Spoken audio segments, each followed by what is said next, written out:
Uma sensação de terror me atingiu e eu disse, vai, vai, vai, ficando cada vez mais alta e mais desesperada a cada palavra.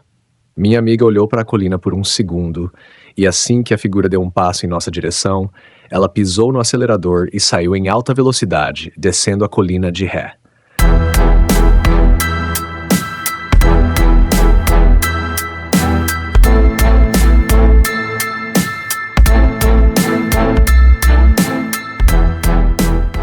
No último fim de semana, minha futura esposa, Alexa, e eu estávamos prontos para uma noite de filmes, pizza e abraços.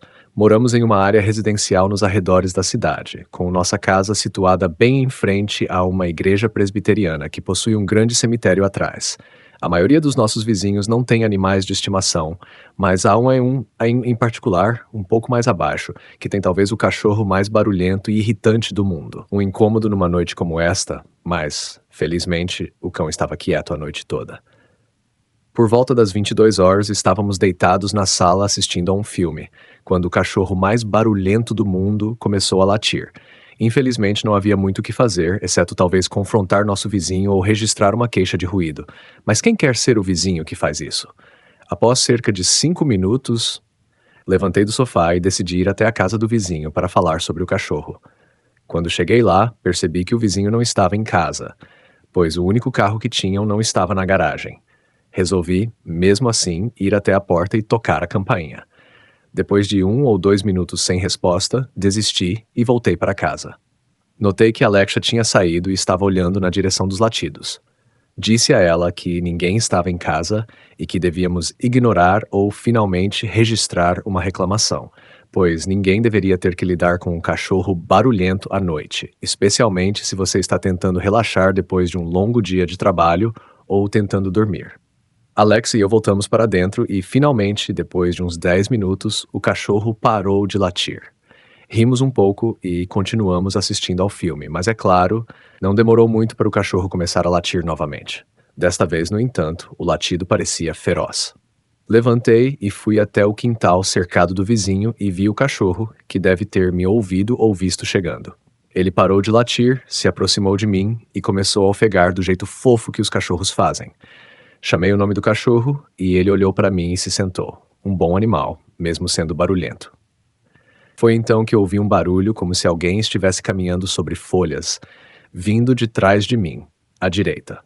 Virei-me e vi alguém me observando por trás de uma lápide no cemitério. O cachorro também ouviu isso e começou a latir na direção da lápide. Olhei e vi a pessoa continuando a me encarar enquanto o cachorro continuava a latir. Olhei em direção à minha casa e vi Alexa parada perto do carro, olhando para mim com uma expressão confusa no rosto. Meu olhar se voltou em horror para o homem que saiu de trás da lápide. Sua testa e bochecha estavam manchadas de vermelho com sangue pingando do queixo. Na mão dele havia uma espécie de adaga. O cachorro começou a ficar furioso enquanto o homem deu alguns passos na nossa direção antes de parar. Olhei para o cachorro e depois para minha casa. Alexa, ainda do lado de fora, gritou, perguntando o que estava acontecendo. Eu disse a ela para ligar para a polícia. Ela perguntou se era por causa do cachorro, ao que eu respondi: "Ele está armado, caramba!"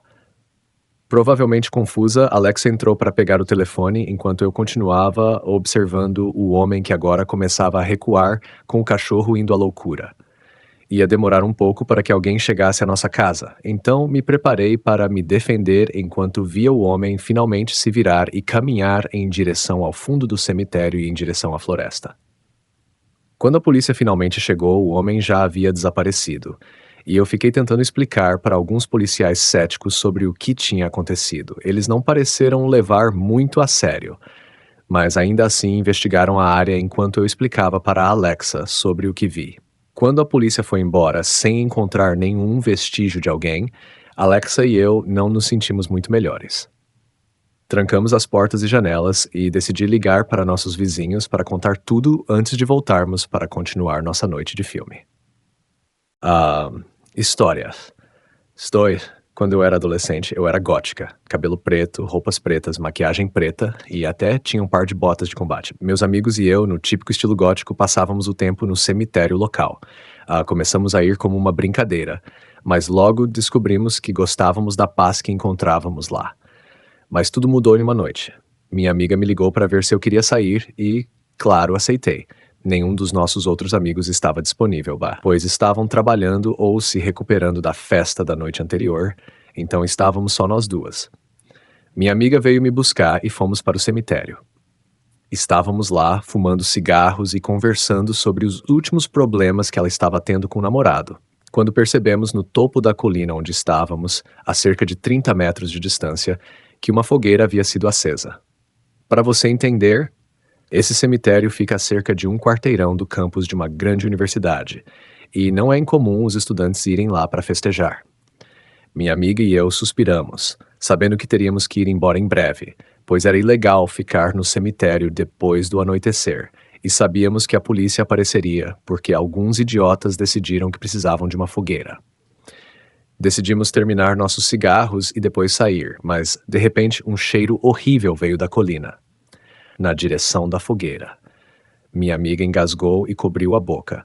Eu reclamei, dizendo, "Que diabos é isso?" Ela balançou a cabeça e disse, "Não sei o que eles estão fazendo, vamos embora."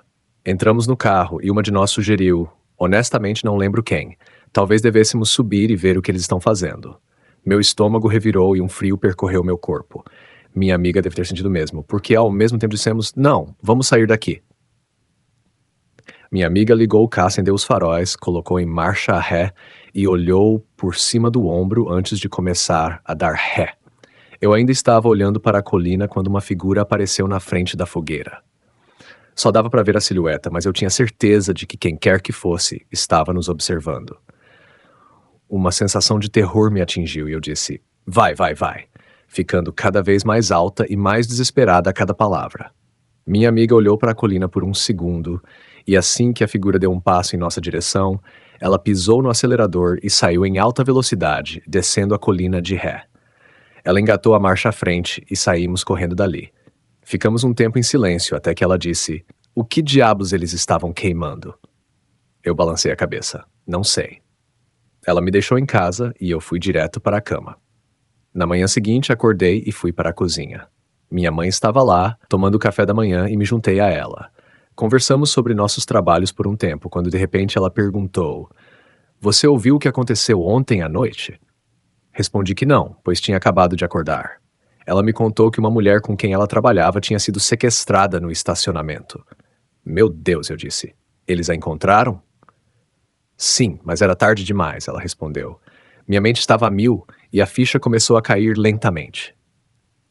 Quem a sequestrou havia abusado dela e a matado. Encontraram o corpo naquela manhã, no cemitério.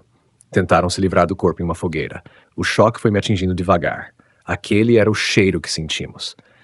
Nem preciso dizer que nunca mais voltei ao cemitério à noite. Sempre penso na nossa decisão de ir embora, em vez de investigar a fogueira. Aquela decisão poderia ter mudado tudo. História 3. Eu estava muito bêbado uma noite voltando para casa de um bar. Entre o bar e minha casa há um cemitério bem grande, cheio de túmulos antigos, árvores grandes, e geralmente é um lugar bem assustador. Eu adoro esse cemitério por causa das tumbas históricas e do silêncio, e algumas vezes caminho por lá. No meu estado totalmente bêbado, vejo o cemitério como um atalho para casa. Começo a escalar a cerca de 3 metros de altura, passo uma perna por cima e me preparo para pular na grama, mas minha calça fica presa e eu caio. Em um certo momento, estou literalmente pendurado. Minha calça rasga e eu caio de cara no chão. Começo a andar pelo caminho que leva até a entrada do cemitério, que fica do outro lado da rua de onde moro, mancando e segurando o ombro enquanto xingo a minha própria burrice. Mas aí ouço um barulho e olho para frente. É um casal, a uns 10 metros de mim, parado sob o luar. De repente, eles ficam completamente apavorados. Começam a gritar, se viram e saem correndo como loucos dali. Eu não consigo parar de rir e continuo indo devagar para casa, mancando.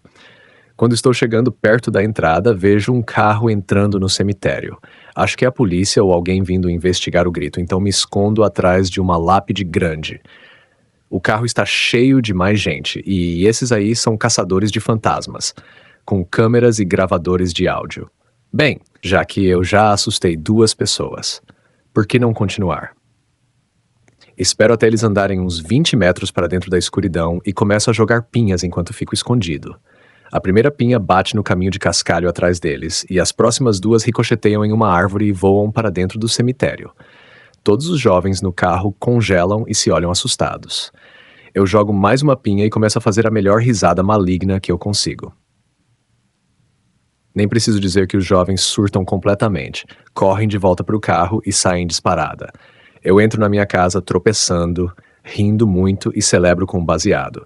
Eu sei que fui um idiota, mas eu simplesmente tinha que mexer com aqueles garotos. Quero dizer, como eu poderia resistir? A história 4. Não fui eu quem encontrou alguém estranho, fui eu quem assustou um pobre senhor. Isso aconteceu há algumas horas, e ao acordar e pensar sobre isso, percebi que provavelmente assustei um pobre homem idoso. Para começar, você precisa entender a situação em que me encontrei recentemente. Meu amado gato, vamos chamá-lo de Billy, desapareceu há cerca de 2 semanas. Eu espalhei cartazes por todo o bairro implorando para que qualquer pessoa que o visse entrasse em contato comigo. Hoje, depois de semanas de silêncio, recebi uma ligação de uma mulher dizendo que tinha visto o Billy no cemitério atrás da minha casa. Então, naturalmente, eu me vesti e saí para procurá-lo. Mas antes, mais um pouco de contexto é necessário. Neste fim de semana, peguei um resfriado terrível. Estou doente há dias e meu nariz está tão ressecado que às vezes simplesmente começa a sangrar. Meu cabelo está todo embolado e minha voz atualmente soa como a da Shirley Temple. Minha febre me deixa constantemente encharcada de suor, então, no geral, estou um verdadeiro desastre. Depois de caminhar pelo perímetro do cemitério do meu bairro, decidi atravessar o cemitério e procurar por ele lá dentro. Então lá fui eu, andando e chamando pelo Billy várias vezes.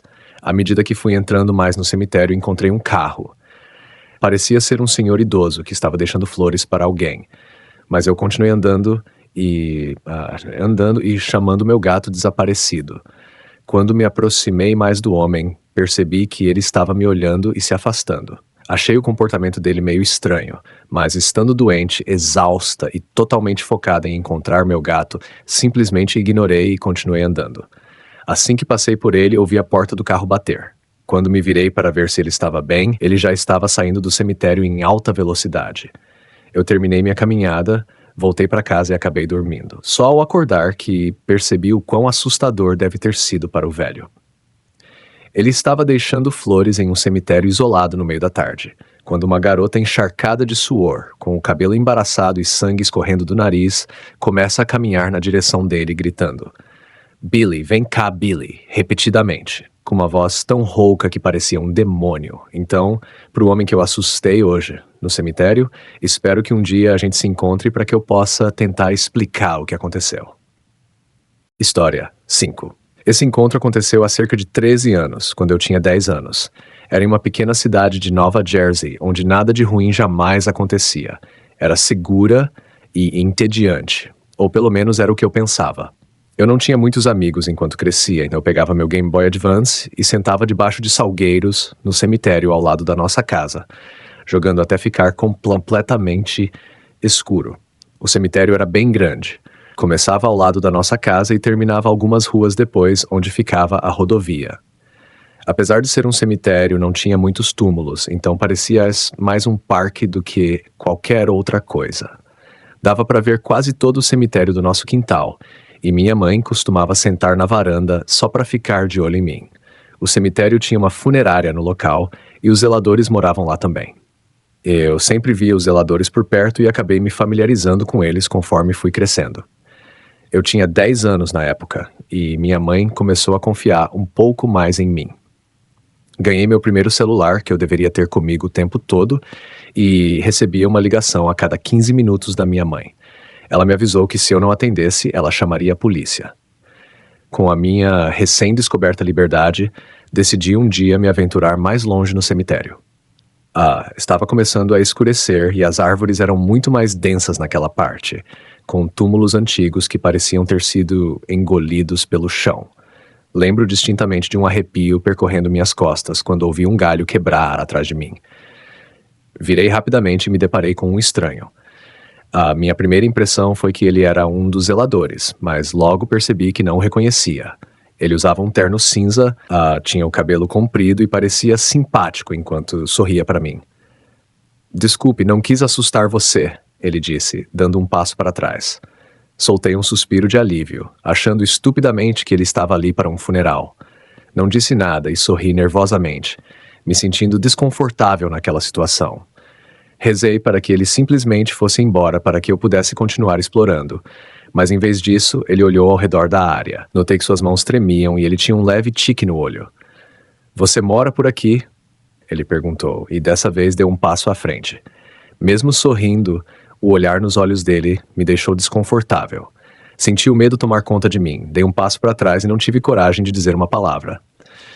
Eu estava pensando em maneiras de escapar da situação, mas não era uma boa corredora.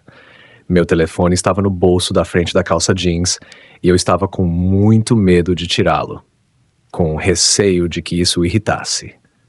Quando ele deu mais um passo à frente, meu telefone começou a tocar.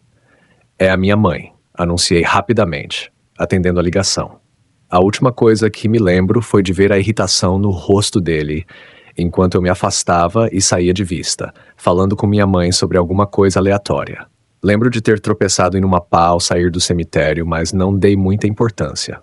Corri para casa e dei um grande abraço na minha mãe, mas não contei o que aconteceu. Eu não queria preocupá-la.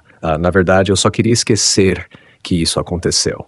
No dia seguinte, minha mãe descobriu que a porta da garagem estava danificada.